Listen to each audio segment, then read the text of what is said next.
The time has come once again to speak as witches and wizards do. I am Daniel Dubois, I'm Michaela Gaffinstone. and we're your hosts for the Think Like a Wizard podcast. Welcome to season 6, episode 11, The Way We Will Be. Mm, nice title. Like it. Last week was The Way We Were, and then it'd be The Way We Will Be. No song to go with it, though, so I can't sing anything to myself or out loud. That's probably good. Yeah, Ah, yes, we were launching into practical magic. yeah, applied Ah, magic or whatever. Applied, mm. yeah. So I ended up, well, do you want to go first? Do you have? No, you go. All right. So I did two apparently big spells, which I didn't realize at the time were big. The first one actually, I was in, well, both of them. No, the first one I was in a car and I was just sitting in a parking lot and I started to do it. And then when it was over, I didn't realize how out of it I was. So I started to drive to pull away and was like, okay, nope, stop. You are not ready. I But don't think they have a category for that. That's not a DUI. That's yeah, well, something. it is driving probably distracted, or there's a catch-all for driving when you're not fully capable. Mm. Okay. Um, so this one was the first one was pretty good. So basically, the end result is that the angel who is hyping all this renaissance of magic has now been merged into the earth. We're sitting in its Mm. core, and it's pretty big. So, but and its wings are out around the planet. And I suspect that I'm not the only person who is casting because by the end of the day, when I went back to check on him, he wasn't the only angel with his wings around the planet. He was the one at the core, and then the rest are kind of like in supportive role with their wings around the planet. Okay. The a little cynicism is rising in me at the moment, which Sure. I don't tend to throw out there. So my question is that keeping all the crap in or keeping something out? Well, the spell previous to that was the shadow fire come angel fire that was on the planet, which I also ended up doing more work with later. That was the second spell. Okay. So, but that's a great question because trying to figure out what this spell was about, I did kind of try to put myself in its place, and I couldn't see anything really. Like everything outside the planet just kind of was space. Hmm. Because I get an image of, this hot mess that is the planet right now, Hmm. and the protection is actually keeping it all there while everybody sorts themselves out and not having influence from here leaving and going into other realms. That may or may not be correct, but that's what I'm getting. So that's why I said cynicism, because normally I would just see that as protective Hmm. and that's a good thing. But today I'm like, I think that's protective, but it's not warm and Not the way we fuzzy. think it's protecting; it's the other direction. Right, right. It's not warm and fuzzy. It's like, is that barrier to keep you in or to keep them out? Mm. And in this case, it's, I think, a little of each, but maybe it's a holding pattern while we sort ourselves out because there's an awful lot of revealing and stuff happening right now that's just, Yes. wow. Talk about House of Cards. Everything is. tumbling all over the place, all over the place. Nothing is Nothing is what it seems. Yes, we've already established that in Right. 2025, Hmm. but now there's more layers to that, Yeah. right? We must be like half a dozen layers down by now, if not more. I don't even know how you count the layers, but we Mm. are several layers down on the reveal that just keeps going. Right. And it's like, holy shit. There's a lot going on. There's a lot to hold and there's a lot to work with. So I think that protection, those wings, Mm. are keeping everything here so that it can't escape and has to be worked out. Mm. There's no backing out. There's no I think I'll let that slip and I'll do it later. No, no, you won't. No, it's now.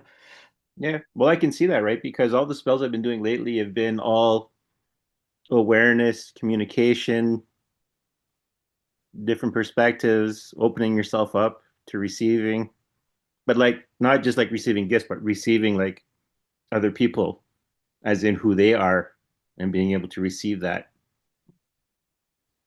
Mm. Yeah. Yeah, my work's been journeying and protection is a lot of my stuff and clearing various curses and malintent.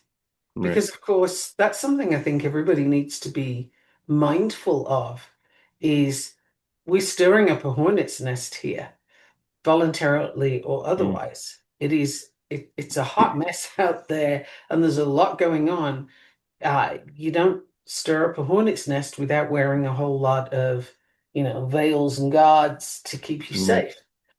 Likewise, at this Hmm. time, we need a lot of protection, not just those wings keeping it all in, but individually and collectively, we need protections. The collective one is a little harder because you're not quite sure Right. who or what you're protecting. There's a lot of shape shifting going on right now. And Yeah. I don't know if you've seen that, but it's like a dynamic. Nothing is stationary at the moment. It's all shape shifting. And just Mm. when you think, I see the form, I have the form. No, you don't. It's shifted again.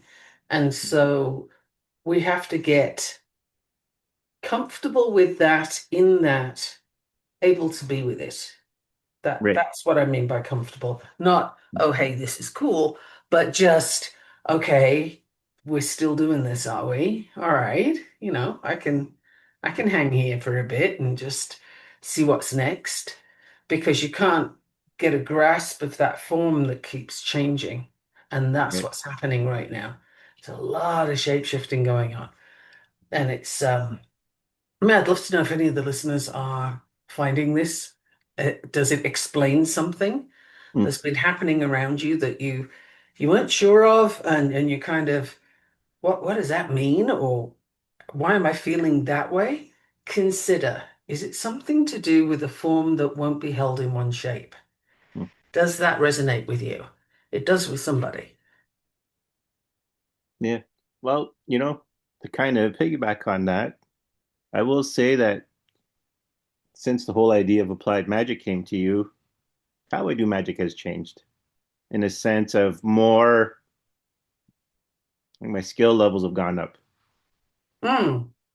For the last two spells, I've really gotten out of my own way. Like Okay. I've really made more efforts into letting the energy flow itself without me trying to figure it out. Even the one where the angel I'm working with went into the planet, it was like, okay, I see there's an opening, something's got to go in there. All right, this is what we're gonna do. And then as I start doing, I'm like, no, no, hold on. It's not my place to say what goes in there. It's not my place to direct. It's my place to just hold the space for it. And then once that happened, then just all the energy, everything that needed to go in went. To my surprise, the angel went in. That's something I wasn't expecting. I was like, okay, maybe there'll be some feathers, some light, and that's what I was focused on. Then I thought, no, no, no, no, stop focusing. Just let it be. Hmm. And then the angel went in, and I was like, whoa, okay. So I was in the way. Yes. And we do that to Yeah, ourselves all the time. The limitations that we each think we have, the thing right. that we can't overcome, that's a mundane example of you Mm. getting in your own way.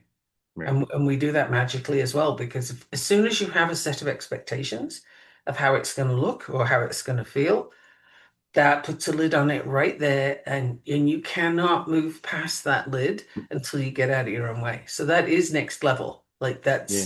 that's definitely a next level practice to recognize and acknowledge, oh yeah, right, let me just step to one side. After Yeah. you, go do your thing. Right. That's really important. Well, that's the thing, right? Because after that, that's when I became aware I'm not the only person casting here. That's where Mm. the other angels came into play. It was like something, oh, wait, there's other people doing stuff. This is my part. There's other people. And then the second spell that I did, not yesterday, but maybe it was yesterday. Anyway, it was another like kind of opening channels and communication and stuff like that. But this time I could hear other people. Mm. I was like, whoa, what's going on here? Like I'm like, why am Okay. I hearing responses? I'm like, I'm just opening the channels. Wait, I'm hearing people now. There's other Interesting. voices here. Were So they clear, or just you could hear it was voices but couldn't hear what was said? no, I could hear some of the words. Hmm. Some it seemed like there were people participating in magic, in the magic. Okay. Like it was going where it needed to go, and the recipients were like, okay, I got it. Kind of, it was like an acknowledgement of all the connections.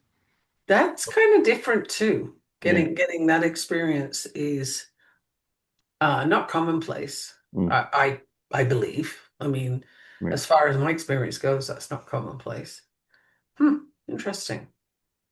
Yeah, I like, I've had some lucid dreams lately yeah. where I've actually had the names come to Mm, me of people. And mm, again, I don't usually get names, very clear names, and it's not people I know. right. So I'm like, okay, I don't know anybody with that name. Why is it important to be named? Ah, so this is where it's important, right? So this, listeners. Here's the People thing. listeners, dog listeners, cat That's right. listeners. Whoever's listening. So maybe it's time to consider this. This is a big step into magic because these are not people you know in the material sense, but you know them in the spiritual sense because you're already connected to them. You're just not connected to them yet materially, or maybe you won't be, but you know them. You call them either your spirit group or people you've contracted to do stuff with.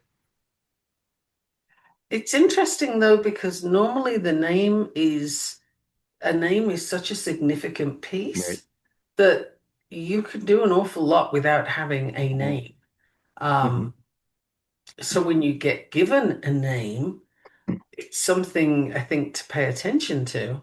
And I still don't know where that one's going. Like I have it on the shelf there. I'm kind of looking at it and saying, okay, why did I receive your names? Um, but this isn't open to me yet. I don't know why. Right. But it's important when you get given a name. Yeah. Like that makes a difference, especially when it's not somebody you know. But to have the name clearly Mm-hmm. pronounced and stated is different. Yes. It's an interesting time right now. Like even for me, well, pretty much today, I was thinking to myself, I should be uttering words like, I'm angry with myself, I hate myself. But these are just things I do when I'm impatient and I realize it. So like there's nothing going on that's bad right now.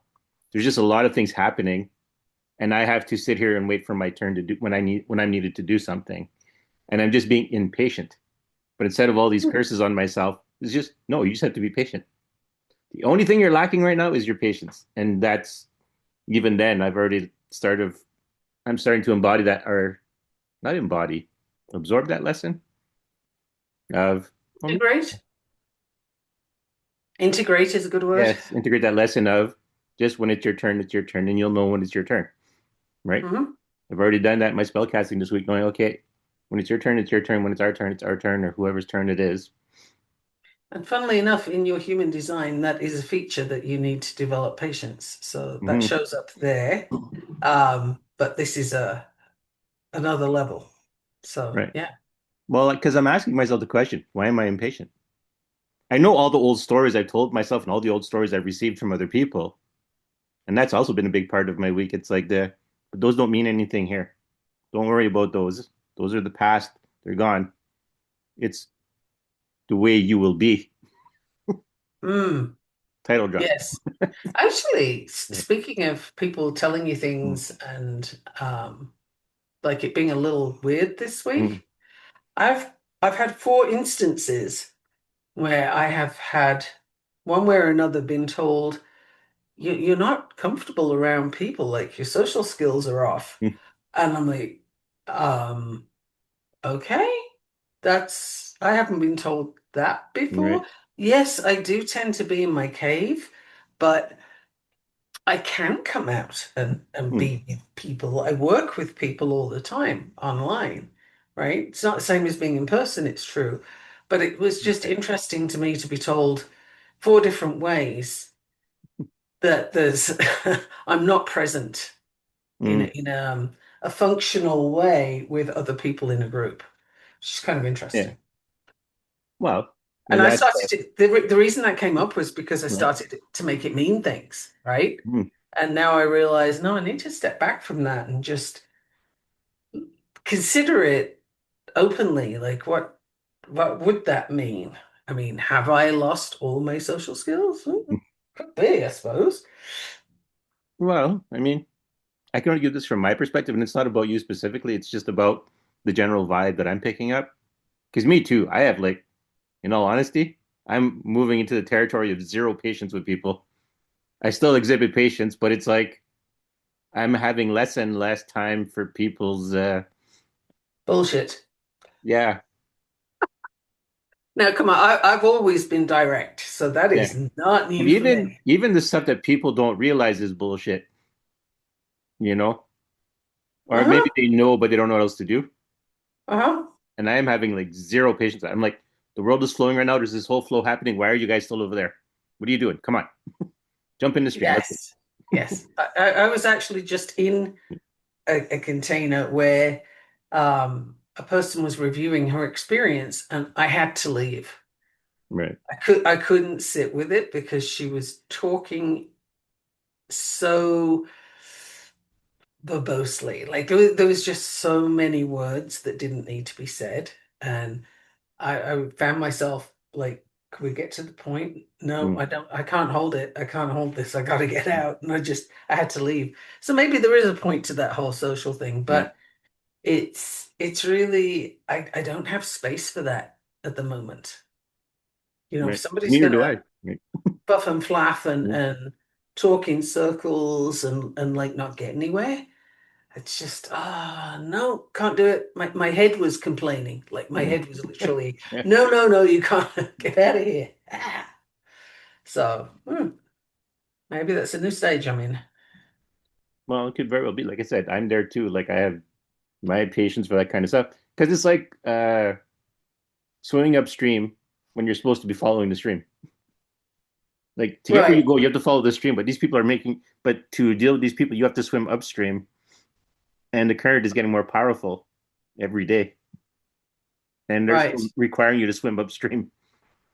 And then complaining about it, Yeah. which is just, I don't know, the energy is so off with that. It's like I don't have the capacity. It's almost like if I deal with one person like that, Mm, there's five that aren't like that. Like I can deal with one or the other. The five who are going with the flow mm, or the one who isn't. And I don't have space, time, patience, or anything else for the one that isn't. right. That's where I'm at this week. It's like, okay. But it's making sense because the year's coming to an end, and I've noticed things are picking up, and the stream is getting harder, is getting stronger and faster, and anyone who's not jumping into it, at least until the end of the year, it's not our problem. Right. I think now is a really good time if the listener does meditation Mm, of any sort, really go with the breath, go mm, inwards with the breath. Like, can take your thought processes, your attention there, that's better. Take your attention inward and look for the place in you that is stuck. and then ask that place, what are you holding on to? What are you keeping that you could let go of? And as and when you find that answer, then ask yourself, or this part of you, that question, what was the benefit to holding on? Because there's always a benefit to anything we do, even if it looks like it's the worst decision ever. There was a reason for that decision that subconsciously we perceive to be a good thing, right? Like people typically don't change their behaviors even though they're in a horrible place Right. because the familiar is comfortable for the brain, right? It's like, okay, we know how this works, we know what happens here, so we'll stay here. And so to the onlooker, it doesn't make sense, but to that person, there's a benefit to staying stuck. And that Right. is they don't have to risk what Right. happens when you make a change. That, for the person who's stuck on that pile of rocks upstream and insisting everybody comes up there, could you please look inwards Mm. and find why are you holding on to that pile of rocks? Why are you stuck there? And can you now let it go? And when you do, just sort of check in. Why were you holding it? Because when you figure out what the benefit to you is, you'll recognize it in other places. You'll know what to do with it next time. Next time you come across a pile of rocks and decide Mm. to strand yourself. So this is a practice that's really necessary right now. Yeah. Well, like I said, right, things will be happening in waves, but those of us in the first wave, it's really time to just give yourself up to it. Yeah, get off the rocks. Don't worry about where you'll be heading to. Just let the flow carry you. Like quite literally, just put everything aside and don't worry about it. Mhm. If trust is an issue, which it Mhm. is for many people, you know, how do I know I'll end up in a good place? How do I know this? How do I know that? Look at your history because if you're alive in a corporeal form and you Mm. can look back at your history on this planet, then whatever you have been through, you still survived because you're here. Mhm. You're listening to us. So if you have that history of survival, there is no reason for you to anticipate anything going wrong when you jump in, right? The universe has got you. You can just go with the flow. You've done it before Mm. and you can do it again. But now really is the time to do that. We Yeah. don't have a lot of space for this. It's, those doors close behind you Mm. and you don't want to get your foot stuck in one. You Yeah. want to be through that and on your way. Yeah. So yesterday, well, won't be yesterday as of when you're listening to this video for the listeners, but or this not this video, but I made a video. That's why that's in my head. And I spoke about this. So I spoke about synchronicities, and I said, synchronicities happen because you make a decision. You make the decision that leads you to what you need to do. It's like a lock that gets easier to open every time you make the right decision. So you make a decision, you go, okay, I'm going to go with whatever it is. I need to go to A, so I'm going to go to A. And then A opens up. And then that makes it easier to go to the next thing because it'll open up more. And the more it opens up, the easier it is to receive things. So synchronicity, if you want to use that term, you're part of making it as long as you don't fight it. Yes, it's a decision away. It's Yeah. literally one decision away. Because when you let go of something that's a no Mm. and you accept what is a yes, and if you've looked at your human design at all, you'll be able to know how your body tells you that. If you go with the yes, you'll find that suddenly all sorts of things open up and Mm. you realize that, oh yeah, that was my best move. That was a good idea. And you'll know what that looks like for you. But staying stuck is not an option. Mm. Staying stationary is not an option. You're either going forward or backwards, Mm. improving or stagnating, but it's not an option to not change. We Right. don't have that possibility. We used to have the illusion of that possibility. Yes. But yeah, no, that wasn't a thing then, and now we can you really can't not see it.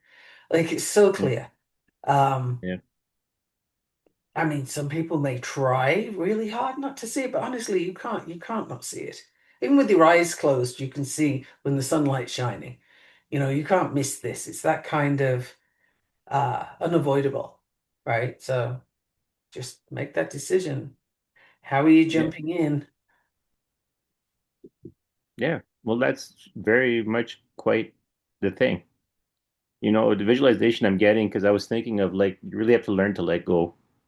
You like, if you've ever read stories about transcendent masters and all that kind of thing, one of the things they've done is they let go. I want to word this carefully, but they let go of their emotions. Like, death happens, there's grief, and then you move on. They let But go of their not in a attachment cool, to their yeah, emotions. right. And one of the visualizations I'm getting, because I had thought that in my head while we were talking, and the visualization I was getting is so the flow is bringing you like a river, right? And often, like a river, there's a waterfall and it comes off. But those of us following the flow, that's not our ending. Because we've let go, we keep going. Like, but instead of riding the river, we fly on our own accord. Because the Mm, flow was just meant to get us there. okay. Ooh, that's a cool image. Yeah. Yeah. The whole thing with funnily enough, I was doing a little work with Carly Okay. the other day. And Mm-hmm. as you know, I plan next month to start a whole container for doing witchy shit, witchy Right. things. Mm-hmm. And I last time we spoke, it was Lilith and Hecate. Right. Now it's Lilith, Hecate, and Kali. Ah. And this is a very serious grouping here. We are not messing around. Like this is a lot, and I think they're showing up one by one because if I saw everything in one go, it would Right. freak me out. So, and Well, I'm yeah. I'm here for this, but at the same time, like that is a lot. In steps. That you're right, like that is a lot. But doing some work with Carly is like, oh, okay, now we are getting to the destruction and creation and rebirth and spiritual awakening and all those things are plus plus plus, right? Like this is wow. I have three very powerful dark mother Mm. goddesses Right. to work with. Um, but the energy is coming through as this one operates over here, this one Mm. operates over there, and that one operates over there. Like they are actually splitting up the work, if you will. Right. They don't have to, they're choosing to. And each is bringing the maximum strength to their stream, if you will. Right. So that's been a whole adventure and not one I was expecting, not at all. But No. Lilith and Carly are so similar that they kind of again with this form shifting, right? They Mm. kind of shift into each other and then out again and then back in and then out and there's all kinds of stuff going on here that I can't wait to see what unfolds because I don't know and I don't even know if I have the complete picture yet. I suspect at this point that I don't. Right. Well, because this has been sitting around with me all year, actually, bit by bit. It's the spirits are ready to do stuff, but they need at least enough of us who can bridge the gap between the material and the spiritual. But they're very active and very present, but they just need not anchors, but they need people who can anchor the concept with everyone else. So that's why there's like going to be waves of teachers. Portals even. Yeah. People as portals, if Right. you but a lot of Kali Hmm. the stories of Kali, the attributes, if you will, also show up in Buddhism, which Right. is, um, Hinduism and Buddhism are very simpatico, shall we Hmm. say. And that speaks to the letting go so that you can Right. go into the stream. The letting go is letting go of attachment to the outcome. It's you don't you're not invested in what this looks like, in who wins and who fails, Hmm. who is left, who is right. Like it doesn't matter what it looks like. And when you can let go of the need to conceptualize that, you're Hmm. in the stream. That's Right. that's what I'm getting very much from Carly. It's just you got to let go of the need to try and control, the need to know, the need to have a particular outcome because that will stop you, but it won't stop what's happening. It'll Right. just stop your part in it. Yeah. So part of the way you were is the kind of harkening you back to when you were a kid, and it was just about following the next idea, not worrying about the consequences of them, but just following next. You know how like kids run all over the place, right? To get to something. That's the vibe that's being looked for. When you go back to who you were, to the way we were, that's the thing they're looking for. That childlike innocence in your pursuit of whatever you're looking for. Pursuit and the enthusiasm, the focus. Absence of fear? Yes, the fearlessness. Okay, absence of fear. That's not absence of suitable caution Right, or awareness. That is an absence of fear. Fear is right. the thing that stops you. Fear is the paralysis. Awareness helps you to know what you're getting into a little bit more. Yeah, It's a spectrum, if you will. yeah. Part of also what I'm getting is that because the counter to that is that when you grow up, a lot of your slow pace is scanning your area, taking responsibility for things, not wanting things to go wrong because you have so much responsibility. But in a way, I'm going to word this: if it gets taken from me, it gets taken from me. If it doesn't, it doesn't. You don't have responsibility in that sense. You don't have responsibility for the outcome or any of the process. You're along for the process, but you're not in charge of it. Right. That's already Yeah. laid out, or that's already worked on. The spirits are working on that part. Right. That's letting go of control. That's Right, letting go of need to know how, need to know what it looks like, right, need to know where you're going, like what's at the other end. right. There's no need to know it because we can't know it. So there's no point in even trying to Mm, do that. We won't know till we get there. And when do we get there? I don't know. Because I right, don't know that either, right? There's a whole lot of it's not sort of a cop out of, oh well, you don't know anything, why should I listen to you? If that comes up for mm, somebody, consider your question and tell me, what do you know? What do you know for sure? What are you right, dead certain about? And as soon as you come up with something, start looking into that thing and check in, like, are you really so certain? Because nothing is certain. right. Because there's a lot of, we'll go with layers of things that, because we're in the material world, we don't necessarily take time to consider because we have survival needs. And it's when you can step back from those survival needs that you can start seeing the connections. We So, also really do like to be in control of things if we right. can. We like to think we're in control. Yeah. But And that's what when I we're mean. not, but we like That to think we desire are. to control mixed with your survival requirements, that fear doesn't let you, will often keep people from looking at what they need. Like, even like, I kind of live my life that way as much as a human can. And there's still things I hadn't considered, that have Mhm. been this year that have been made aware to me. And I'm like, craps, I thought I had this already figured out. And it's like, not even close. Like, there's this whole layer that opened up. And I'm like, what the hell?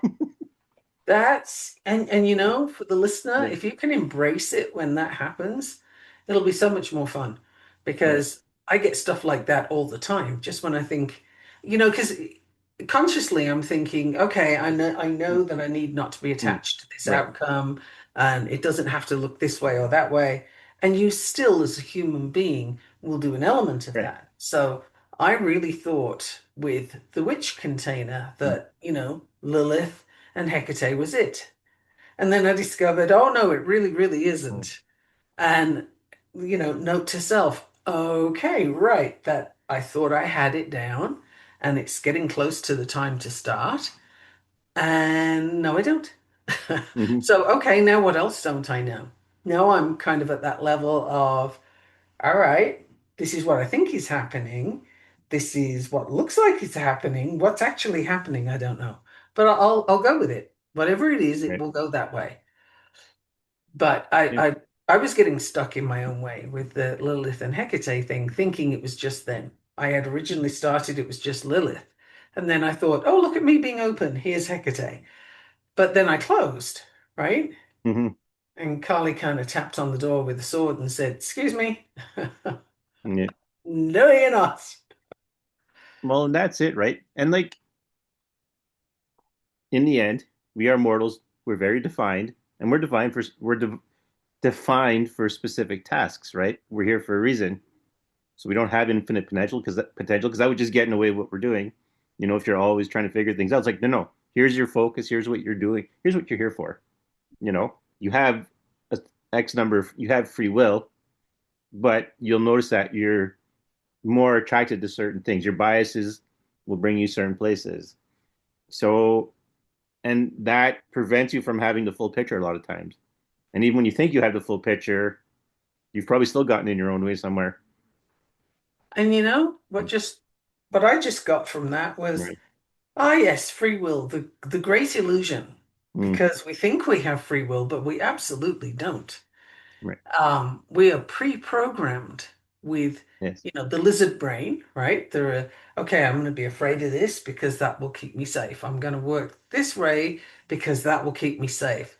I've got all this subconscious and a little bit of conscious. And so we are basically programmed before we even start, right? And then you get environment and nurture, Hmm. however that looks, comes in on top. And all of that shapes how you perceive your free will.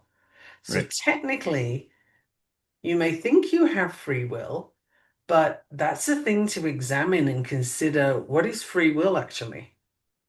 What is that?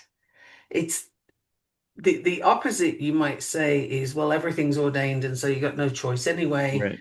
Um, I think that's a bit of an extreme argument that doesn't really hold that much value. But what Right. else is there in the middle of that that's really what we can do with our free will, right? You can make Right. choices, but your choices are loaded. Right.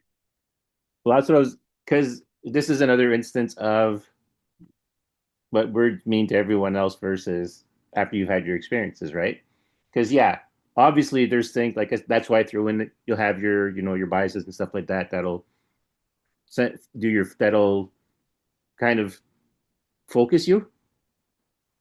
So Oh, yes, you can't use absolute free will because you don't have the capacity to use absolute free will because you just don't have the information available to you to make all those decisions to make a choice. But you can right. make it through within what you know. You can, and you will still have pressures Right. one way or another that try and push you in a particular Yes. direction. So free will it's such an interesting Mm. concept that I haven't really considered. It's just landing for me Well, at this moment. it's not one I usually use because there's so many elements involved Mm, in making a decision, and even being aware that you have a decision to make. That yes, even the capacity to make a choice is limited by what you're aware of. okay, you just said something really significant there, Mhm. which is the awareness that there is a decision to make. Right. Because our subconscious makes 90% of our Right. decisions for us based on habit, previous experience. Let's put it Mhm. on repeat because whatever's repeated is comfortable. It's comfortable in that there's no surprises, right? So that that is running all the time for all of us. We Mhm. couldn't cope with it with things if it didn't. But that conscious awareness that the rest is running on automatic, that's the sort of key to being able to make some degree of different decision from Right. your programming, right? That's Mhm. when people change habits, for example. they're tapping into the conscious knowledge that I need to do this differently. Now, there's many ways to help yourself be successful with that. And some of the most often peddled ones in sort of the internet land, Right. do this and your habits will Mm, be fine. It's generally crap. If they're selling it to you like that, then no, it doesn't work. And it's like a diet, right? You'll buy this one, you'll try it, you fail, you mm, buy another one, you try it, you fail, because they're not meant to succeed, right? So you're almost there when you're at that point of knowing, okay, I need to change something. mhm, But then getting sucked into the machine of, I have the answer for you. Come here and I'll pay me money and I'll give you the answer. mm. Mm, would that it was that simple, but how can it be? The way I would change a habit is not the way you would change a habit No. because we have different requirements that change needs to meet. It has to land in a different way. We're all like that, right? Mhm. So those formulaic things that people sell are problematic.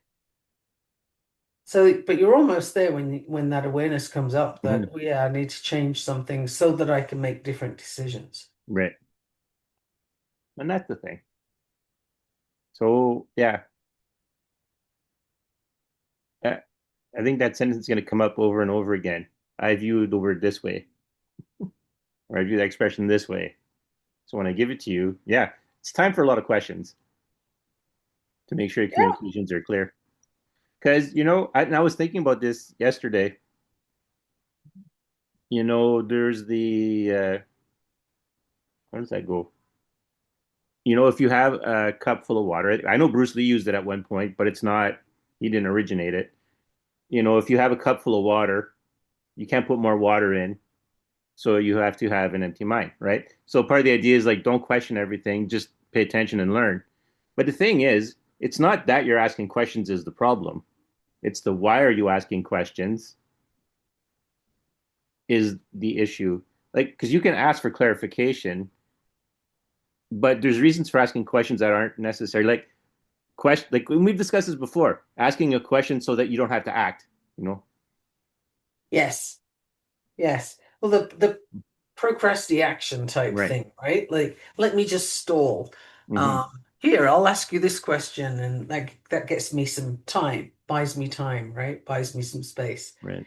Um, the thing with questions when you're asking them Mm. is why are you asking that question? Are you looking for a particular answer that you anticipate, or are Hmm. you just genuinely curious what do I learn when I ask this question?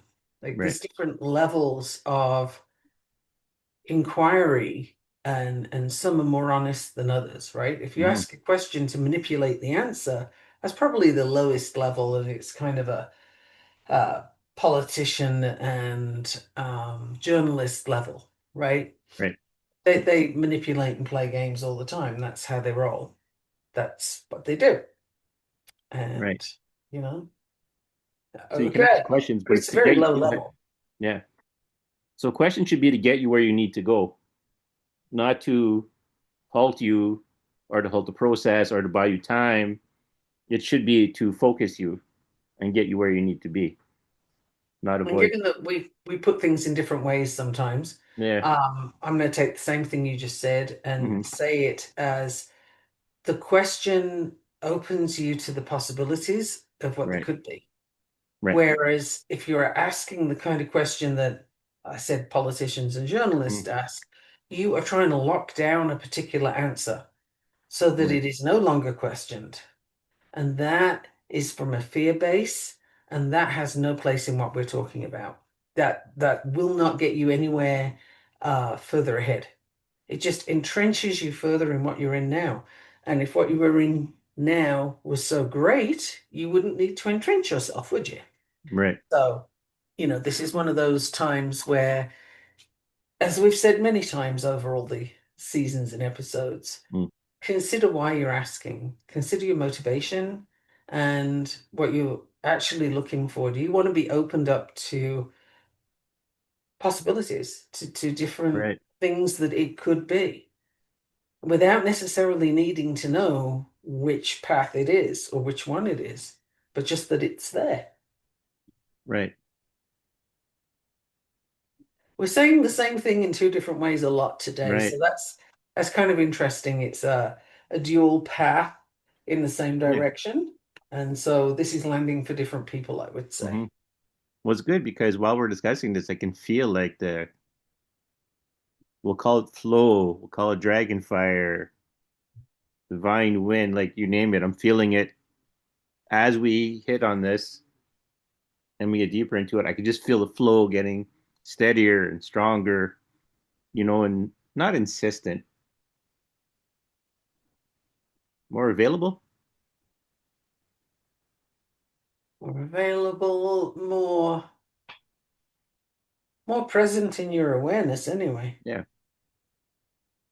So yeah, the more So, we discuss this today, the more this episode we're discussing. But this happens on episodes. Like we really hit onto something, and I could just feel it, like and whoosh. it's like if I don't hold on, I'll be ripped out of my body. Like my spirit will just come out and pulled with the flow.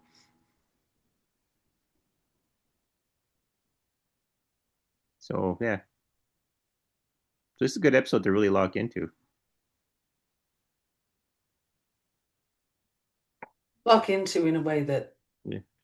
you can kind of anchor while you inquire, Right. right? While you just look at one of the foundational questions is definitely where I'm getting anyway, is definitely where am I stuck?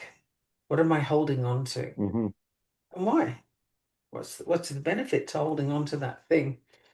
Um, and then there's the hard part that's not actually a hard part at all. It's quite easy. But, the words easy and hard, nothing is easy until you've learned how to do it. Right. It's all hard. Once you've learned how to do it, it's easy. So this is one of those things. Letting go is a hard concept, perhaps, because there's an element of no control. But once you do it, it's easy. Right. Absolutely. So, yeah. And It's try not fun. to be taught the hard way.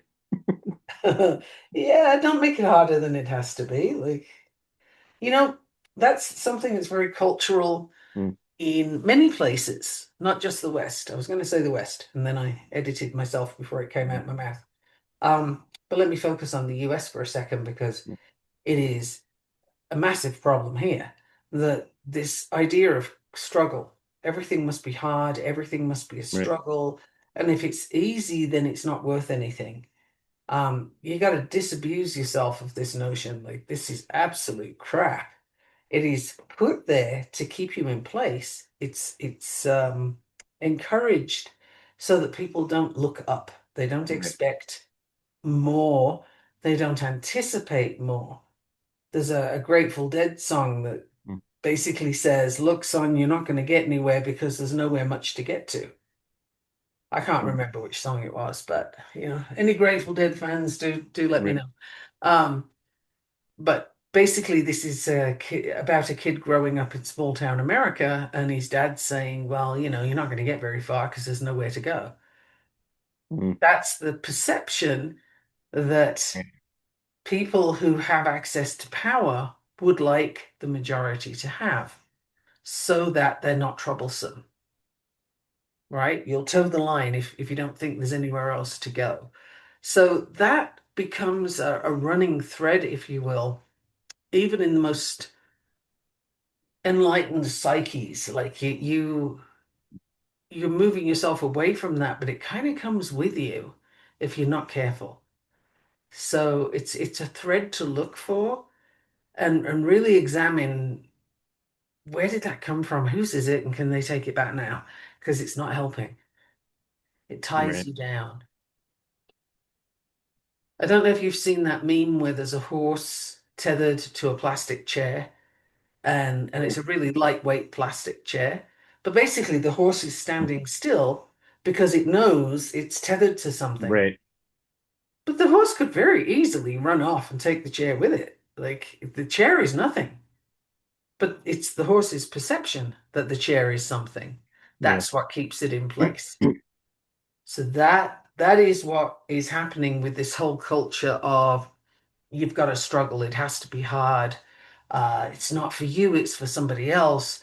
Who are you to do this thing? All that kind of limiting language that comes up in your head. Yeah, this is the plastic chair.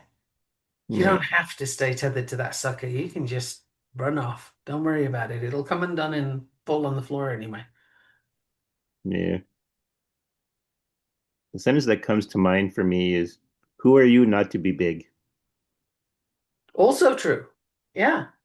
Who are you not to do the things you want to do? And Right. who are you not to explore things that you've been told you should not?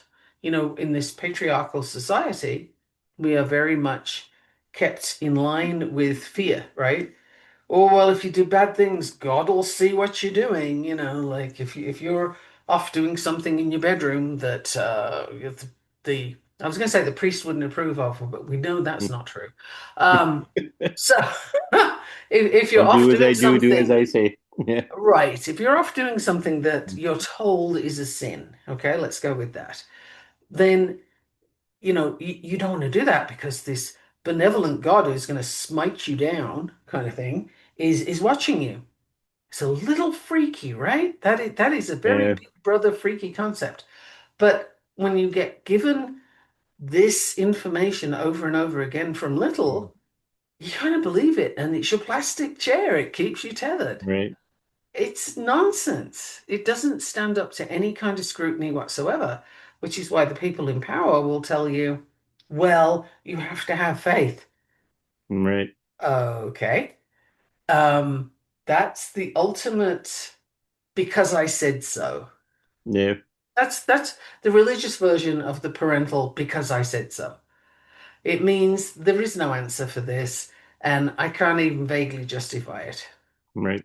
So I'll just give you the non sequitur. And yeah. And so the plastic chairs are everywhere. Yeah. So this bleh, this scene keeps coming to my mind over and over again, so I'm going to share it. So for the Doctor Who fans, especially the ones who like the Christmas specials, now if you remember this one, they did kind of a Christmas Carol kind of one, Uh-huh. and so Scrooge, that wasn't the name of the character, but the Scrooge character basically had someone in in stasis, right, frozen in time. And so the doctor goes, and it was Matt Smith's doctor. He's like, "Oh, who's that?" And he goes, "No one of consequence." And then the doctor goes, "That's amazing. In all my 1,000 years of existence, I've never met anyone who wasn't of consequence. So I'm really impressed right now." Something like, That's hilarious. yeah. So I'm that's just kind of, yeah, I'm just looking yeah, for the meme so that I can yeah. send it to you. So it's an interesting idea, right? So when I said, like, who are you to be, who are you not to be big? It's there is no one who isn't of consequence. Just because you're not of consequence in the popular sense that everyone knows who you are, doesn't mean you're not of consequence. And that's one of those things where, oh, you mean you're not of consequence according to somebody Right. else's value? Okay. And how do they decide that? And why do they decide that? Who decides that? Like these external things where you need to be validated by somebody else, you need to be told you're okay by someone else. This is problematic. Yeah, yeah. Yeah, so I'm just seeing Michaela sent me the picture of, yeah, just a small blue plastic chair. Those aren't even sturdy chairs, like, Exactly. It's one of those chairs that you can pick up and throw across the room if you want to. right, It's like a kid's chair or yeah, it's a nothing chair. It's right, literally, a little plastic chair. It's no big deal. But the horse perceives that as being something it's tethered to and it can't move. right. That's training for you. And that's what we all get. Yeah, yeah. It harkens back to, how do you keep an elephant? Right. Tie them with chains when they're young so that when they do fight, they can't break it. And then when they're adults, you can just tie a rope around them. And that's basically the same thing. Right. Yeah. Yeah. It's just the illustration with the horse and the plastic chair Yes. is Well, really, you because can't it looks mistake it, that much right? more absurd with the chair. Exactly. And yet that is what we do all the time. Hmm. We're anchored to plastic chairs all over the place. Oh, I can't make that kind of money, or oh, I can't change my job or live in this different place, or you know, whether it's a mundane thing or whether it's a magical thing, like I can't do magic, Right. I'll get into trouble, or this thing will happen, that thing will happen. Like, no, none of these stories are true. They're all plastic chairs. That Well, that's going to be my thing moving forward. Is it's all plastic chairs. Like, yeah. it's just nonsense, and it's not good for the environment while we're at it. But to add yeah, that's true. To add the thing about it being related to magic, so when I was casting the spell in the parking lot, at first I was very conscious of people, people walking by or driving by or whatever and looking in while I'm doing the stuff. Like there's hand gestures, I'm talking, whatever. So as Michaela can attest, I speak with my hands. So, and then about a minute in, I was just like, you know what? Fuck it. I don't care if they're looking in, doesn't matter. I'm actually doing something of value here, something that's important. And if they don't understand it, that's not my problem. Well, they don't need to look Right. either if they don't want to. Right. You're in your own space. Hmm. So this is we let our imagined concerns about people Right. stop us from doing stuff. And this is one of those things where are you holding on to your plastic chair? Where are you holding on Right. to an idea that's keeping you from doing something?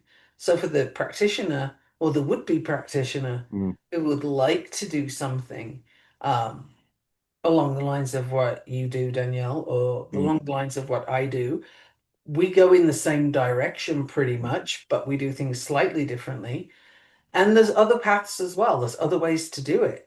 But, you can choose your path and there's no reason to not do it. You can just Right. go.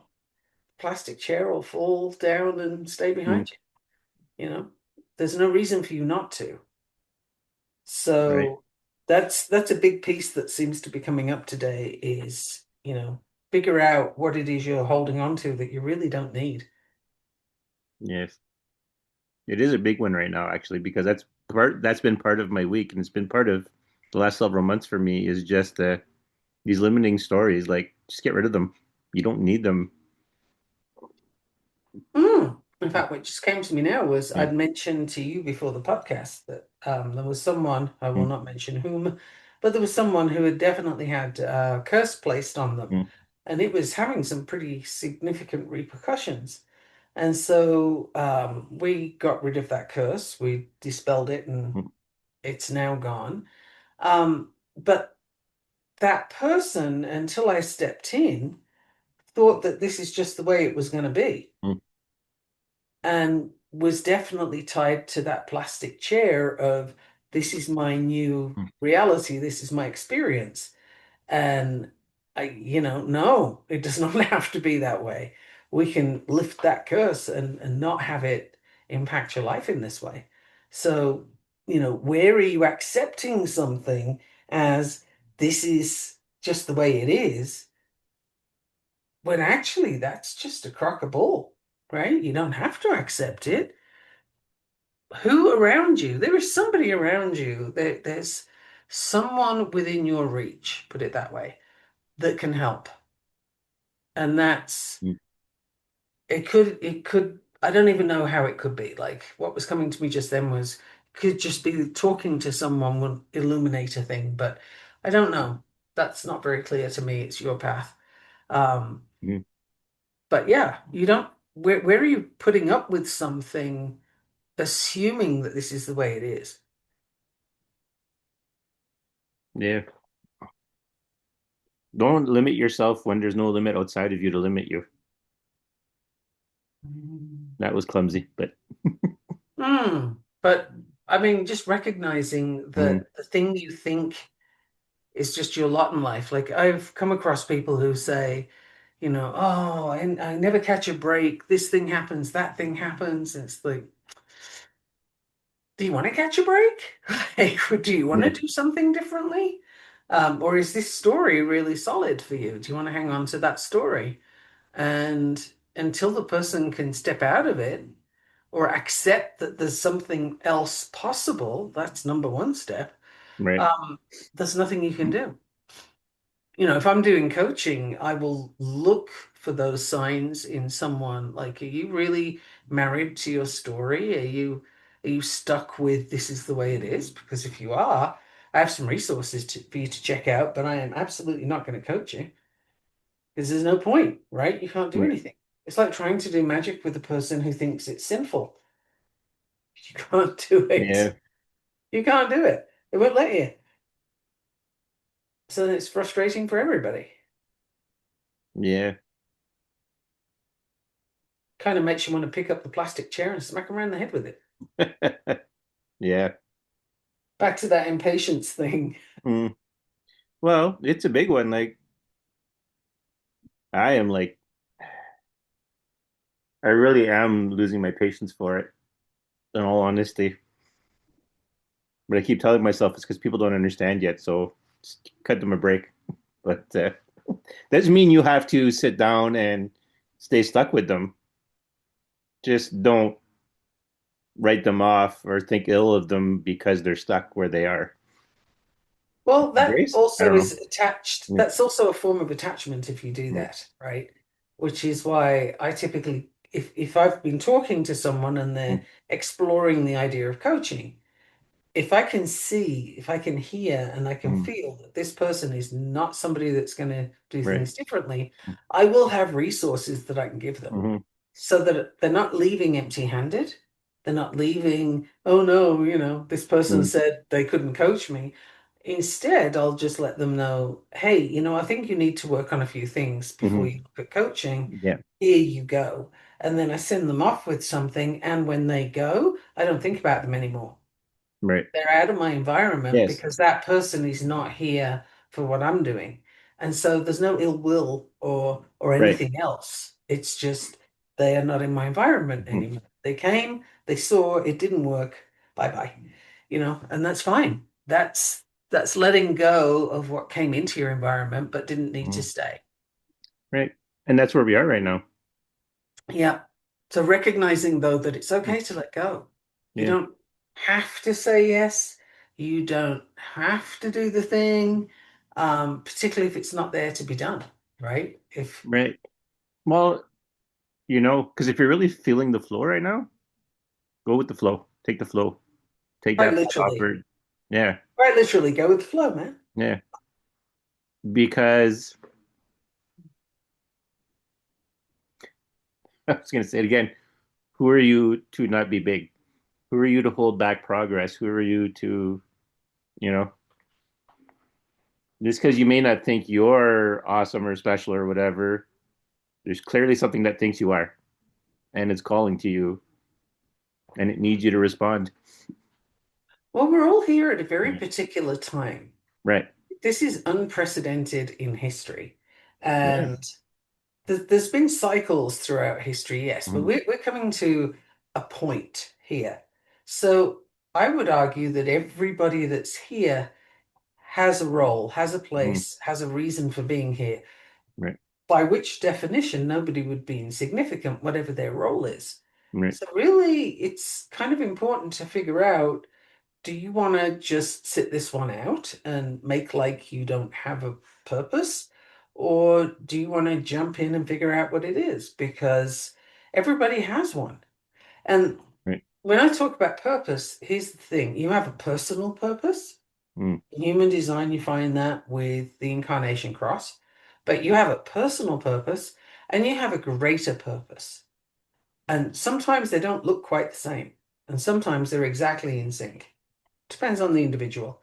And Mm. it doesn't honestly matter, right? Like there's no um better one or worse one. It's just, are you moving toward it? Are you taking steps toward that thing? Or are you like putting a bucket over your head and saying, nah, I don't think so. And it's a choice, but it's not much of a choice. Right. I wouldn't really describe that one as free will, honestly, because if you choose not to choose, or Hmm. you choose to not participate, that is still a choice and it's not a very good outcome because you abdicate your options. You give up your say. Hmm. Um, so yeah, it might feel more comfortable in the short term, but you can repent at your leisure because it's not going to be comfortable in the long term. Right. When people say in the mundane world, when people say, Yeah. "Oh, I didn't like anybody up for election, so I didn't vote." Yeah, you did. Your non-vote was a vote, Hmm. and that will have affected the outcome. So you cannot escape the responsibility of participating. Even if you choose not to participate, it is still A choice. considered participating, right? Yeah. You still have an impact on the outcome. And it's like that in all the areas that we're working in right now. So Yeah. if you have a knowing, if you have a gift, right? Like if Hmm. you can channel or you have particularly um solid intuition that you're attached to, like I don't mean attached, but you're connected to is a better word. Right. Then who are you not to use that? Ignoring it won't make it go away Right. per se, but who are you to abandon that? Hmm. You've given it for a reason. Right. And this is a time of, to use a fictional time travel thing. This is the equivalent of a fixed point in time, like you'll see in science fiction, where these things are now things that need to happen. So not participating is like, who are you not to participate? Right. And it really isn't your best option Well, because that's then the other thing. everybody else gets to decide. Hmm. And that's talk about not having control. Yeah, this is a group decision. Yeah, you kind of want to have your contribution acknowledged. And yeah, that's what I have for that one. And this is mundane and otherwise, because Right. it's all kind of intermingled right now. Well, you can, right?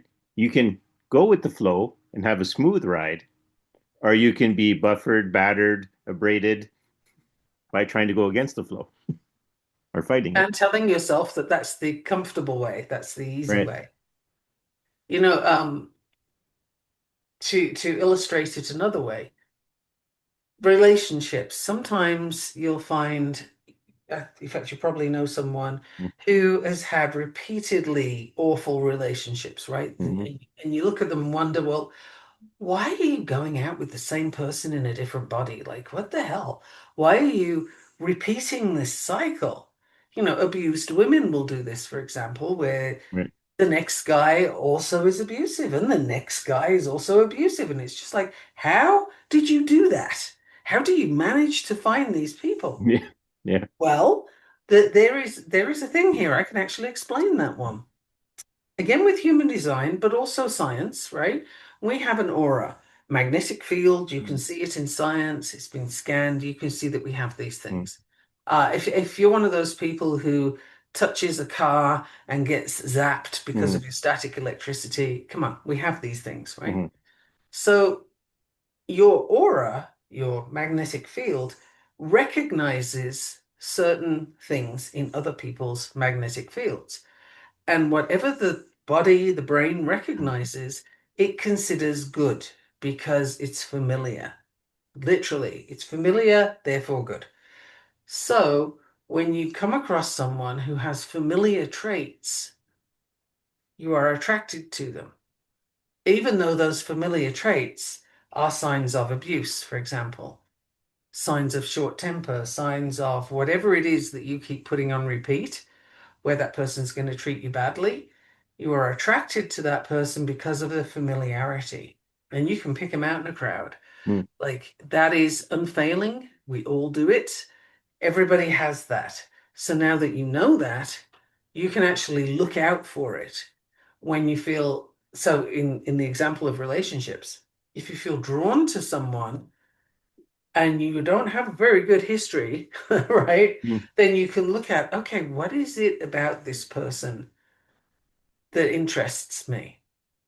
And really check in and see if you can determine what that is, because the traits will show up, the problems will show up that you're actually heading for. You need to rewire. Hmm. But we Right. get stuck, we get attached to these cycles, we get attached Yeah. to the familiar. Well, to help out your point, I'll share this. I remember this happened to me.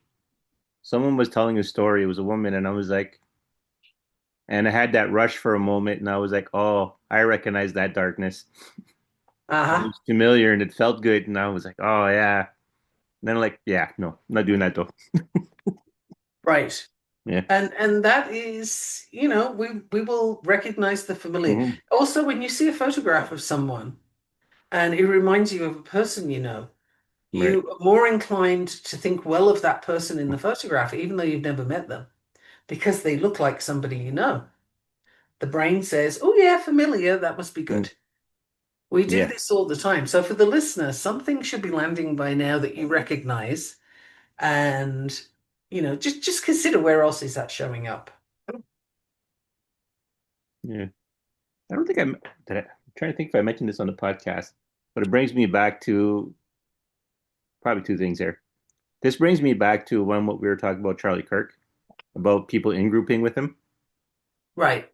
A lot of it is Christian nationalists, and they grew up in this environment where he was a bit nicer about it. So no, he's a good debater because he's not being completely off the hook and he's not beating me with a belt or something. But I'm trying to remember. I told this story recently. There was a point in my life, I think in my early 30s, where I had started watching religious television, and people were asking me about it. I go, it's like this. No one has told me I'm a piece of shit lately, and I kind of needed it fixed. Well, there's a good example right there. There's a good example. Oh my goodness. Well, that was the thing. I'm like, no one has told me I'm a bad person lately, so I got to watch some. So I'm gonna watch some religious television so I can know I'm a I bad person. I am going to have to mute. I have a Yeah. blind dog here who does. Cut Michaela off mid sentence. But yeah, like, and it's weird, right? But yeah, I had a period of my life where it was just like, no one's told me I'm a bad person lately, so I need to hear it again. I don't have Right. that anymore. That was the only time I did that. I had my fix and that was finished. And then I realized how dumb that was, and I moved on. But, you had to be aware of it, right? Yeah. Because otherwise you will find that in the next relationship or Hmm. something for, oh, this person's going to treat me badly. Cool. I'll have to work really hard to get their approval. That's Yeah. familiar, and Hmm. off you go. Um, and cycle breaking, which is, something I like to focus on where given the opportunity, Right. simply involves stepping out of the familiar narrative. That's the easy explanation, right? Like you change your script. So again, for the listener, here's a free tip for you. If you have conversations, especially we got holidays coming up in the US, right? We got Thanksgiving coming up. Right. And traditionally people end up with family fights and all sorts.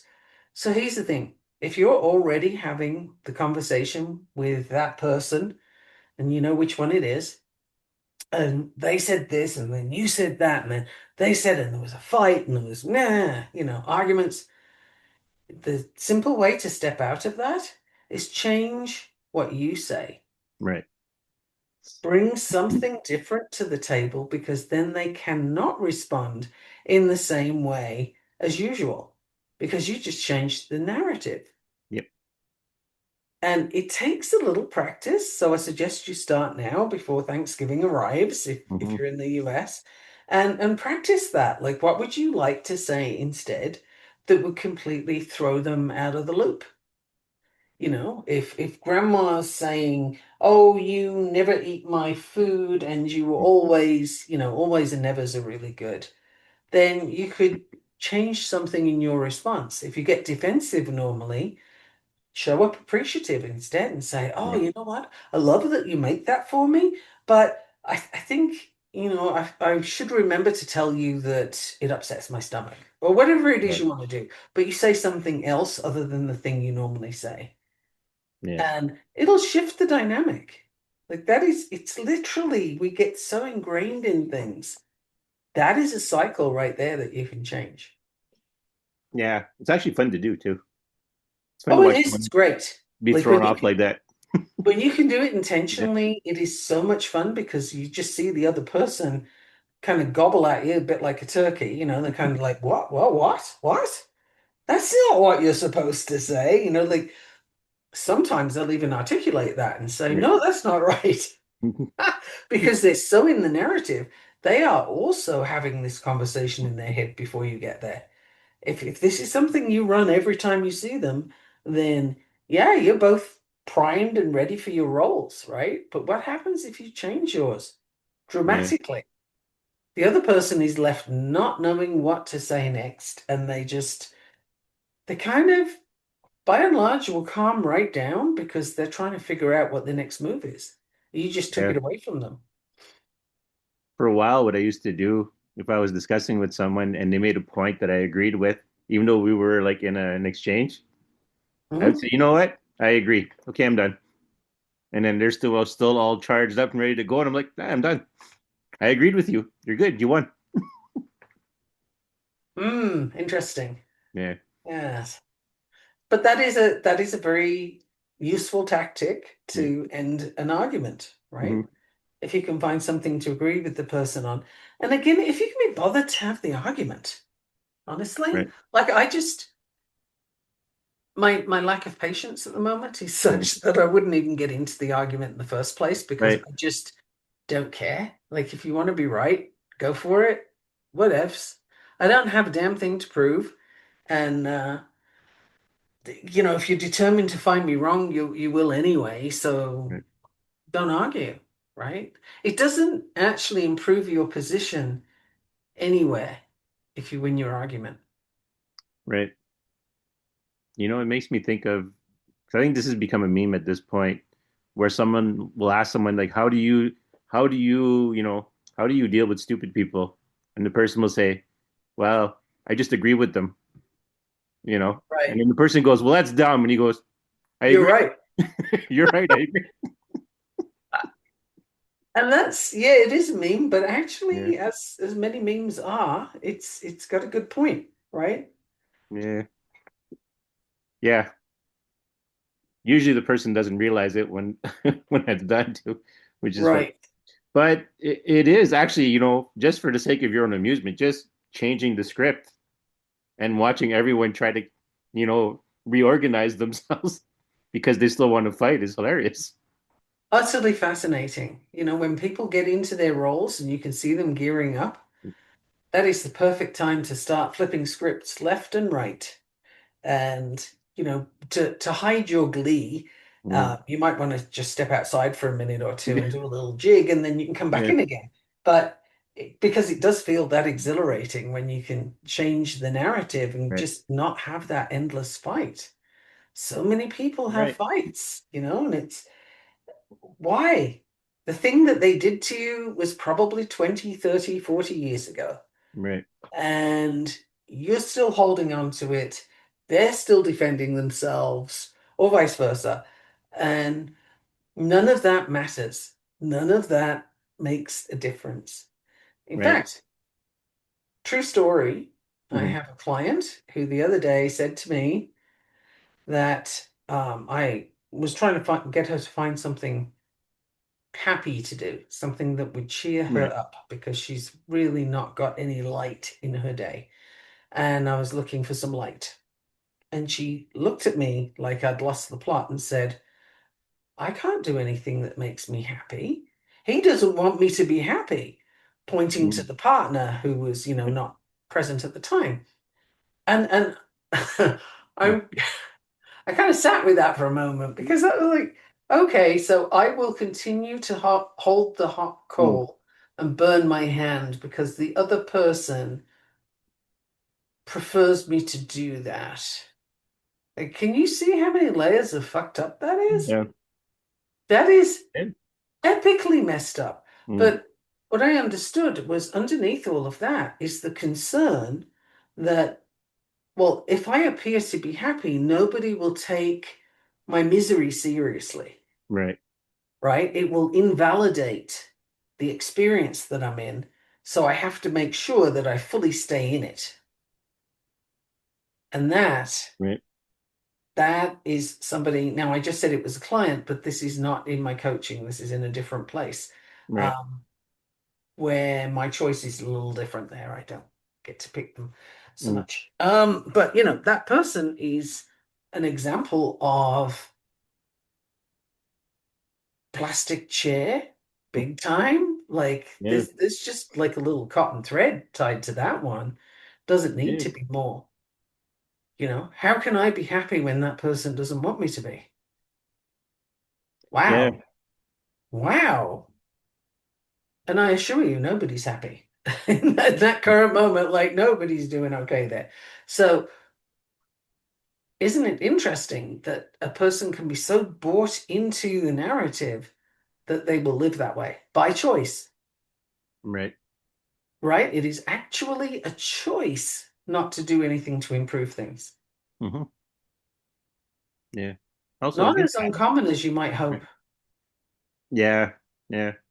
What I was gonna add was, so that whole, changing the narrative like that, as much as there's an amusement to be had watching people fumble around, I've actually seen where people were grateful for that change in the script because they didn't know how to break out of the pattern on their own.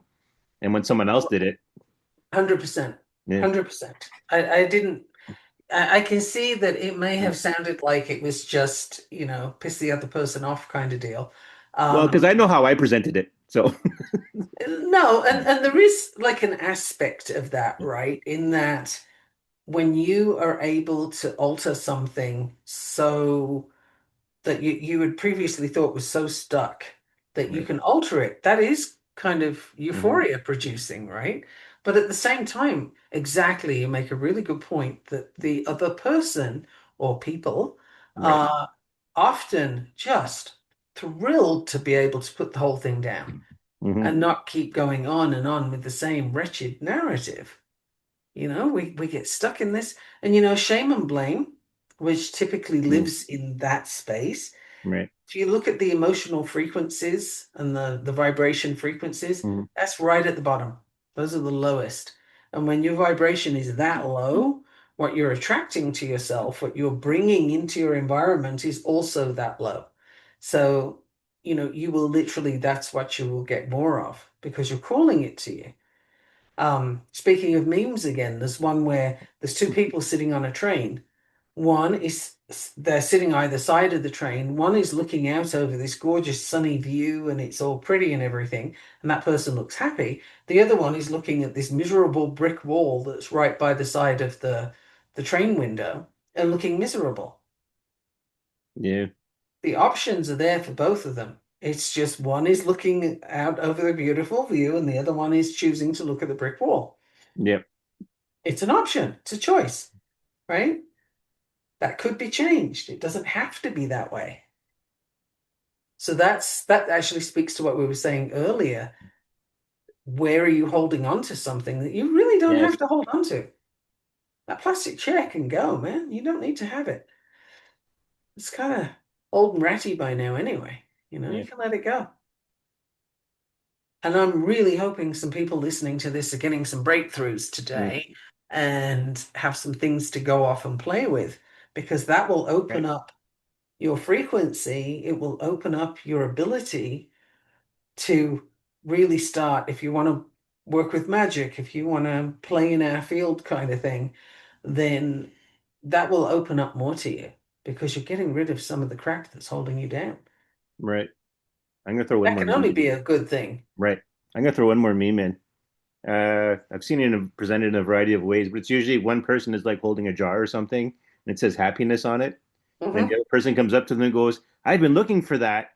Where did you get that?" And then the other person goes, "I made it." Right. Yeah. Yep. Because it's an inside job, quite Yeah. literally. You can't outsource that. You Right. can't give somebody else the responsibility, nor can you give them the power because it simply doesn't exist.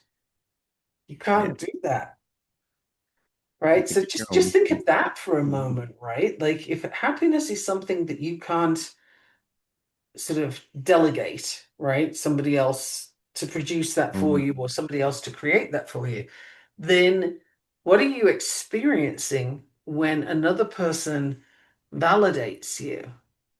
Because that's not really happiness, even though you may have named it that. What is it? Sit down with a little inquiry on that one. What what box is that ticking? Right? Like, why is that landing? And I can call it happiness, but it's so ethereal. It's Mm. not. I can't keep it. I can't recreate it. The other person has to do that. Right. Mm, yeah, that's not happiness. That's not what that is. And it's really temporary. Like impermanence, absolutely. That's the Buddhist thing, right? Like, yep, impermanence. Nothing is permanent. But some Right. things are a little more fleeting than others. Yes, And when that's you're true. looking for somebody else's approval, that's hella fleeting, Right. right? Like that does not stick around. You do one thing that the other person doesn't like and your world crashes down. Hmm. Okay. Yep. That's that's a problem. That's maybe something you need to sit and look at. Like where is that coming up for you? Probably you learned it as a child because you had to work hard to get parental approval. That is usually where it comes from. Right. Um, and with the best will in the world, parents often promote that by saying things like, "Oh, I'm so proud of you. Mm. Oh, look, you did such a good job. I'm so pleased with you. I'm going to give you this reward." Mhm. And what that child learns is, "Oh, good, I did a thing that pleased this other person. That Right. must mean that I'm good," right? That's how we make Yeah. it mean things as a kid. So then you don't learn how to be proud of yourself, how to Right. be pleased with yourself, how to recognize, "Oh, yeah, I did put in some effort there, or I did do Mhm. this thing." You don't learn that as a kid because the well-meaning parent tells you how proud they are of you. Yes. Gets in the way, literally gets in the way because it becomes transactional. Mhm. Oh, you didn't get an A in your homework? Oh, okay, what are you going to do to make it better next time? Right? And when you get that, that is approval by, earning it. It's transactional, Mhm. not unconditional. Right. You learn the wrong things. Yeah. So somebody, whoever this is for today, I hope you're making notes because we're throwing loads of stuff at you. Yeah.